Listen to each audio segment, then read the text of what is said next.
Cerca Teleeuropa sul tuo Play Store o Apple Store e scarica la nostra app.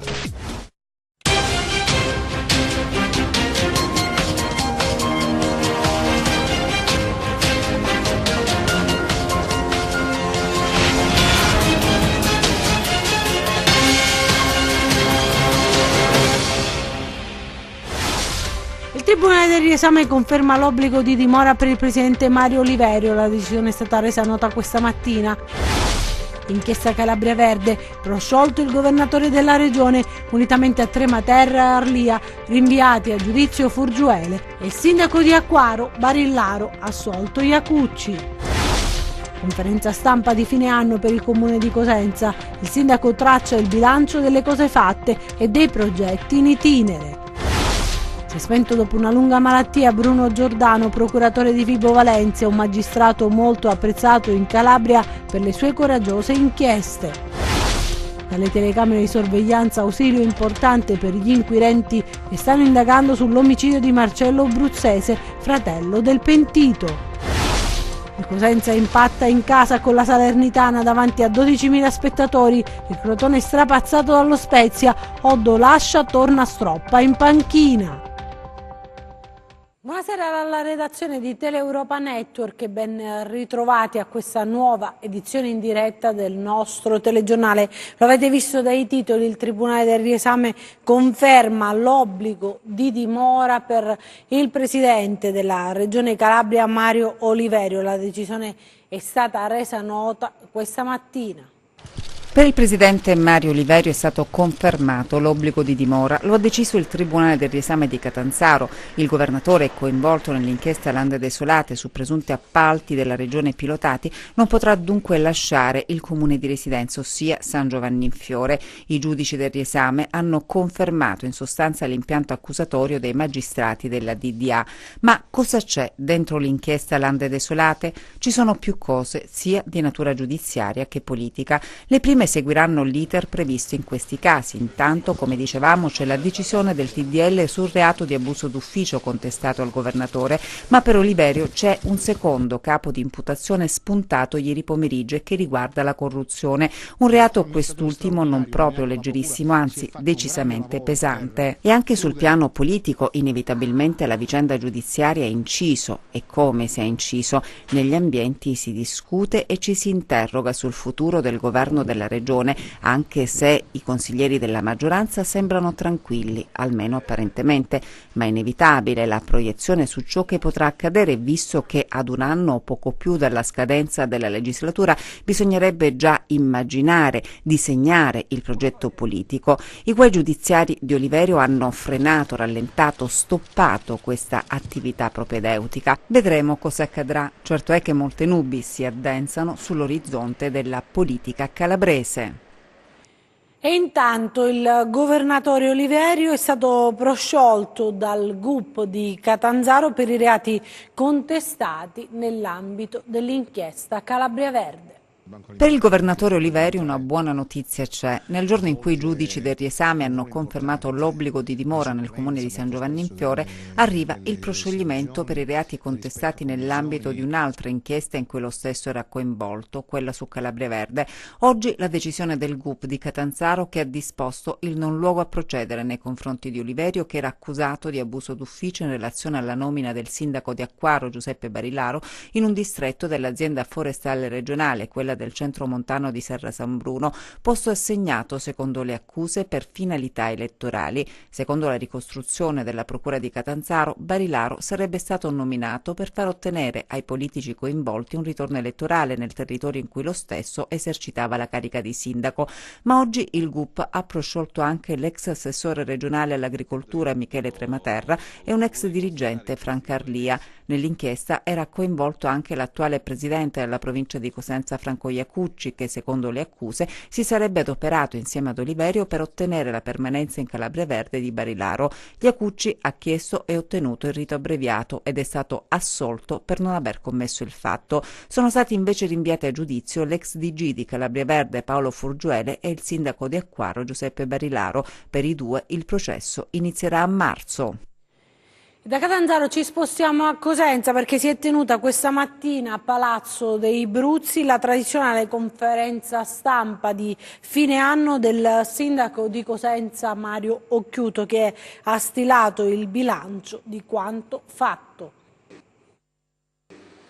Tradizionale conferenza stampa di fine anno del sindaco di Cosenza Mario Occhiuto, che, affiancato dal capo di gabinetto Antonio Molinari e dal vice sindaco Iole Santelli, ha ripercorso l'intenso ed entusiasmante anno di attività amministrativa che ormai volge al termine e ha illustrato i progetti in itinere che saranno realizzati nel nuovo anno. Abbiamo realizzato, come sempre nel passato, opere significative per questa città, partendo con l'inaugurazione del ponte di Calatrava a gennaio, poi tante altre realizzazioni, ci sono lavori in corso, ci sono opere adesso che finalmente verranno completate, che daremo alla città nel prossimo anno, e tante gare che abbiamo in corso e che riguardano le periferie, riguardano il fiume navigabile, riguardano nuove piazze, riguardano pedonalizzazione, riguardano nuovi servizi. Quindi, come al solito, un'attività molto impegnativa, molto operativa, concreta, che produce risultati e che durante appunto i lavori produce anche disagi per i cittadini, e noi ci scusiamo perché capiamo che questi disagi sconvolgono anche spesso la vita delle persone. Il sindaco Occhiuto ha poi esposto la sua idea sul futuro della Calabria, che dovrebbe puntare su sostenibilità, ecologia, cultura e sociale. C'è bisogno di un cambiamento radicale, ha proseguito Occhiuto, perché le risorse ci sono e sono tante, ma spesso o non si spendono o si spendono male. E ai giornalisti che hanno chiesto un suo parere circa l'opportunità delle dimissioni del presidente Oliverio alla luce degli ultimi fatti giudiziari, il sindaco ha risposto così. Al di là dei reati penali sui quali non voglio entrare, io sono sempre stato e continuo ad essere un garantista. Io credo che questo che è venuto così ad essere evidenziato dagli atti prodotti dalla Procura dovrebbe comportare anche una consapevolezza da parte del Presidente della Regione che è necessario dimettersi. Non spetta a me dirlo, lo deve dire lui. Noi comunque siamo pronti alle elezioni, io sono stato indicato come candidato, quindi non voglio esprimermi in questo senso. Mi aspetto per questa regione uno stravolgimento, un cambiamento in meglio, e questa attuale amministrazione questo cambiamento non lo garantisce per nulla. E si è spento dopo una lunga malattia Bruno Giordano, il procuratore di Vibo Valentia, un magistrato molto apprezzato in Calabria per le sue coraggiose inchieste. È stato un approccio straordinariamente emozionante per me, perché ho incontrato nella veste di questore, di prefetto, di dirigente della squadra mobile, di altri incarichi importanti, delle persone che avevo conosciuto, giovani funzionari come lo ero io a Reggio Calabria nei primi anni '80 e con cui avevamo lavorato sinergicamente, insomma, braccio a braccio. Quindi devo dire la verità, per me è stato come se si chiudesse quasi un cerchio, no? Nel senso che coloro con cui avevo iniziato a lavorare sono coloro con cui sto concludendo la mia attività professionale, tutti più carichi di esperienza, con qualche capello in più, qualche capello in meno, qualche capello più bianco, però tutti sempre entusiasti del lavoro che facevamo 30 anni fa e che continuiamo a fare adesso. Era marzo dello scorso anno, così si presentava con l'impeccabile signorilità che lo ha sempre contraddistinto Bruno Giordano, appena insediatosi alla guida della Procura della Repubblica di Vibo Valentia. Un lavoro instancabile il suo, che ha portato avanti fino all'ultimo, malgrado fosse stato colpito da una grave malattia. Ha lottato con tutte le sue forze contro un male incurabile. Le sue condizioni si erano aggravate però nelle ultime settimane, poi ieri sera il suo cuore ha cessato di battere. La sua carriera si è sviluppata in 38 anni di servizio. Era approdato a Vibo Valentia dopo essere stato per 8 anni procuratore della Repubblica di Paola. Era stato sostituto procuratore a Reggio Calabria e successivamente procuratore della Repubblica aggiunto di Palmi. Un signore vecchio stampo, Bruno Giordano, che lascia un voto incolmabile nell'intera magistratura calabrese ed in quanti hanno avuto la fortuna di conoscerlo. Stimato ed apprezzato per le sue doti umane, oltre che professionali, Vibo Valentia lo aveva accolto individuandone un punto di riferimento che ora viene a mancare troppo presto. Ed ora ci spostiamo a San Ferdinando, dove resta alta l'attenzione della Prefettura di Reggio sulla tanto discussa Tendopoli.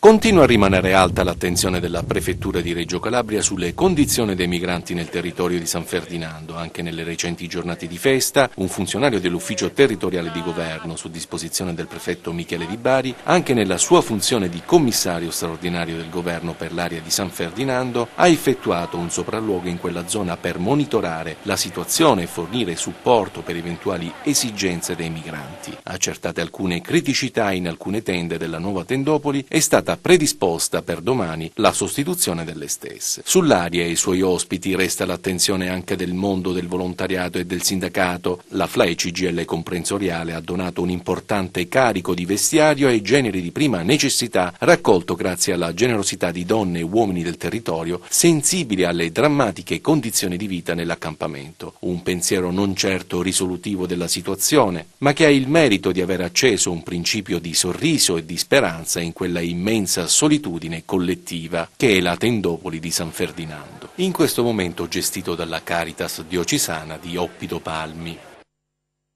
Ancora la cronaca, torniamo sul pestaggio del minorenne avvenuto proprio a Reggio Calabria da parte di alcuni coetanei. Ieri le misure cautelari emesse dalla Procura minorile Reggina. Sul grave gesto interviene anche il garante marziale.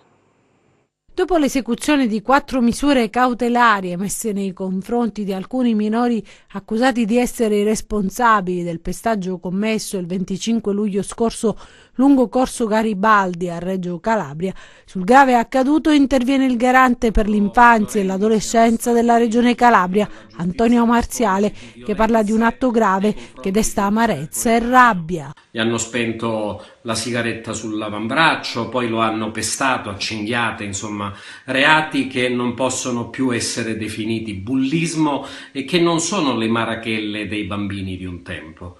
Parlavo con il presidente della Corte d'Appello di Reggio Calabria, Luciano Gerardis, proprio questa mattina sulla consapevolezza che questi ragazzi hanno nel commettere questi reati. Non sono ragazzi sprovveduti, è solo che sono fomentati da una società che è volta a risolvere i propri problemi, i propri confronti alla stregua di scontri, cioè con la violenza, di giochi che terminano con la violenza, di videogiochi che terminano con la violenza. Praticano gli sport e i genitori come forsennati li incitano alla violenza in campo. La politica è litigiosa, cioè sono pervasi da violenza. Certamente tutto questo crea un disagio e un disadattamento che genera poi in questi ragazzi le reazioni che noi sappiamo. Occorre che tutta la società adulta di riferimento pensi a ciò, che non si stigmatizzino questi ragazzi definendoli gioventù corrotta, gioventù indemoniata, eccetera. Sono i figli del nostro tempo e non hanno affatto coesione sociale. Sono figli sempre più isolati e sempre più lasciati a se stessi. Quindi io credo che l'episodio debba indurci a una sana e seria riflessione di massa. Altre storie, altre notizie nei nostri 100 secondi di cronaca.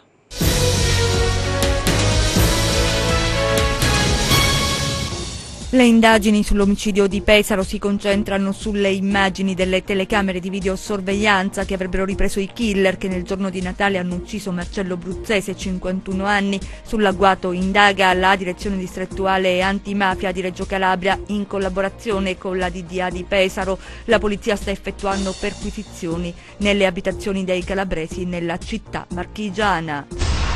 Un incendio sulle cui cause sono in corso accertamenti ha danneggiato parzialmente la struttura di un lido balneare a Simeri Crichi nel Catanzarese. Sul posto sono intervenuti i vigili del fuoco. Solo l'intervento tempestivo ha consentito di limitare i danni provocati in larga parte dal fumo sprigionato dalle fiamme che ha invaso i locali. Si è scagliato contro i carabinieri che gli notificavano il provvedimento di sequestro del suo furgone coinvolto in un incidente, tentando di colpirli a calcio e pugni. Un commerciante ambulante di origine marocchina, 56 anni, è finito ai domiciliari con l'accusa di resistenza a pubblico ufficiale e guida in stato di ebbrezza. 4 misure cautelari sono state eseguite dagli agenti della Questura di Reggio Calabria nei confronti di 4 minori accusati di essere i responsabili del pestaggio commesso il 25 luglio scorso in corso Garibaldi. La vittima subì prima lo spegnimento di una sigaretta sul braccio sinistro, poi fu colpito con calci e pugni in viso. Le indagini della procura si sono basate sulla collaborazione di alcuni giovani. Parliamo adesso di musica con il concerto dell'Orchestra Sinfonica Calabrese che ha chiuso il Paola Festival 2018, sul palco tutti artisti calabresi. I classici della musica lirica. Paola per la serata conclusiva del Paola Festival 2018 Armonie e Arte a Palazzo, la rassegna che ha portato nella cittadina tirrenica la musica jazz e quella classica, ma anche la musica etnica e quella sinfonica. Sul palco tutti artisti calabresi. Un'edizione straordinaria con generi, artisti di livello nazionale, internazionale, e generi diversi, dal jazz al pop, all'etnico, al classico ovviamente, ma a chiusura l'abbiamo voluta affidare ai grandi talenti, giovani talenti musicisti calabresi. Giovani artisti di talento che hanno entusiasmato il pubblico presente, ma cosa resterà di questa edizione del festival? Una crescita del nostro territorio dal punto di vista culturale grazie allo spessore artistico dei nostri protagonisti, una promozione del nostro territorio grazie anche ai tantissimi eventi collaterali che sono stati organizzati e che hanno promosso tutte le eccellenze del nostro territorio, in particolare un'occasione di promozione dei nostri giovani talenti.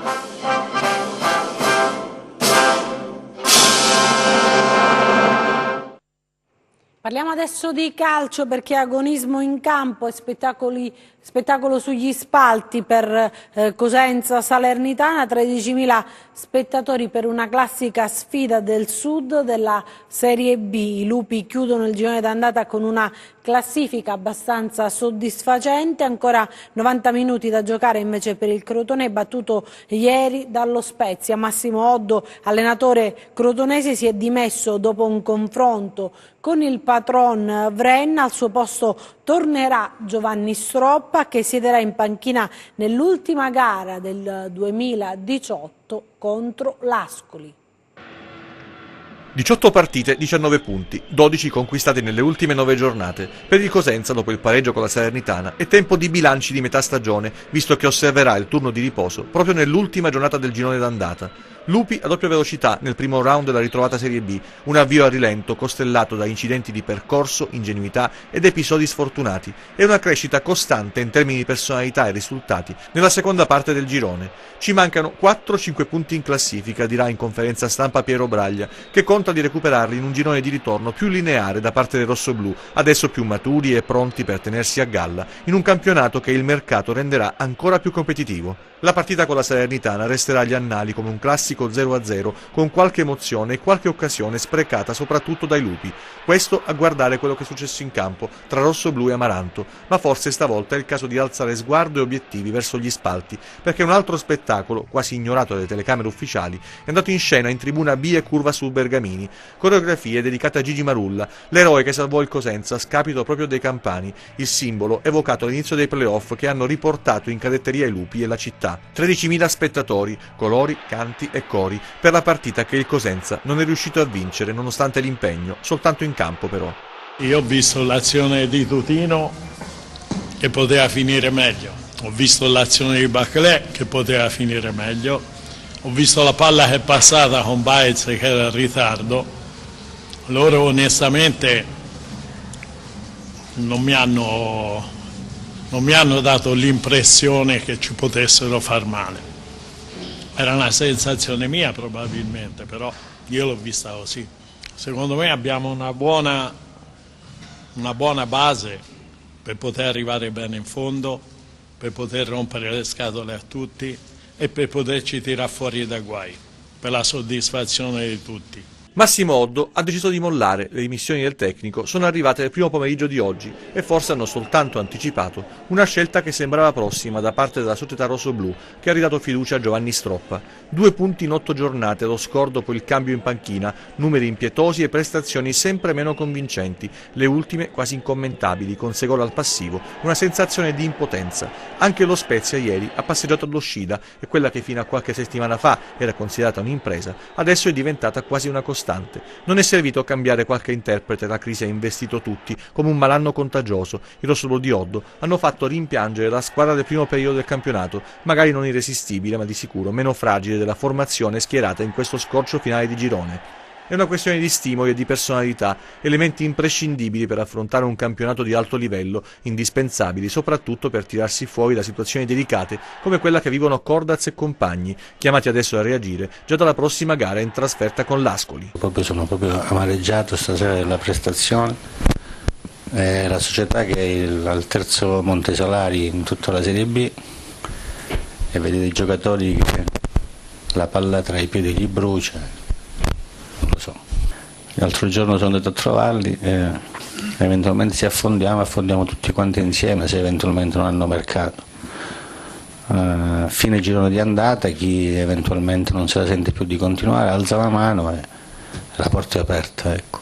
Non riesco a spiegarmelo neanche io, non riusciamo a fare 2 passaggi consecutivi.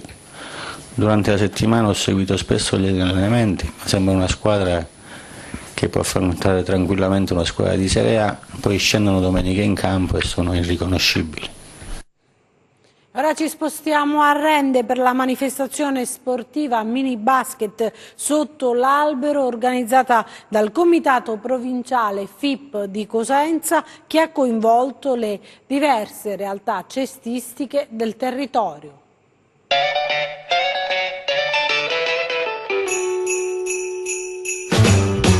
Jingle bell, jingle bell, jingle bell rock. A jingle bell swing and jingle bells ring. Snowing and blowing up bushels of fun. Now the jingle hop has begun.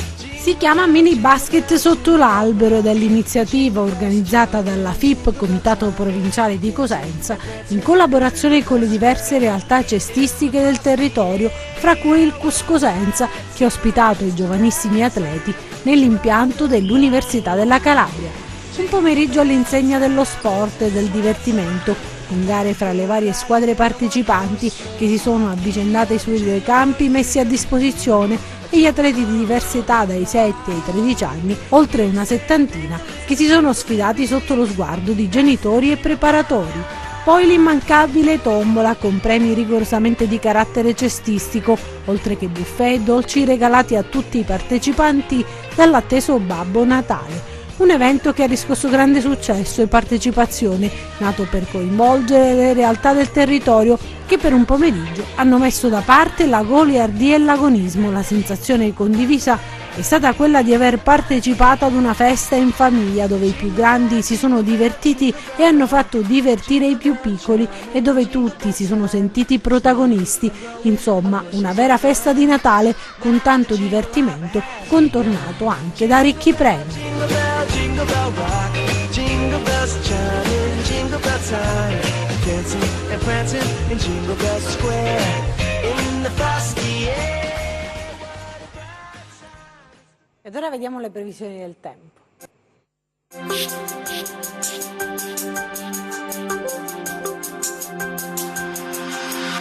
Ancora alta pressione sul nostro territorio.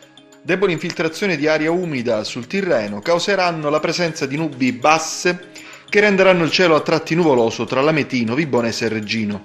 Ampi spazi soleggiati altrove. Domani avremo maggiore variabilità con nuvolosità irregolare sui versanti tirrenici ed interni. Non sono previsti tuttavia fenomeni di rilievo. Cielo generalmente poco nuvoloso sul settore ionico-crotonese e basso cosentino. Temperatura stazionaria. Passiamo ora ai mari e venti. Domani venti deboli da maestrale sul Tirreno, con mare poco mosso. Calmo o quasi calmo il settore più settentrionale. Venti settentrionali tra deboli e moderati sullo Ionio, Cosentino e Crotonese, con mare poco mosso. Calmo o quasi calmo il settore catanzarese e reggino per venti deboli di direzione variabile. Prima di salutarci vi ricordo come sempre il nostro sito web www.meteoincalabria.it e la nostra pagina Facebook Meteo in Calabria. Anche per noi è tutto, io mi fermo qui, grazie per averci seguito e buon proseguimento con i nostri programmi, arrivederci.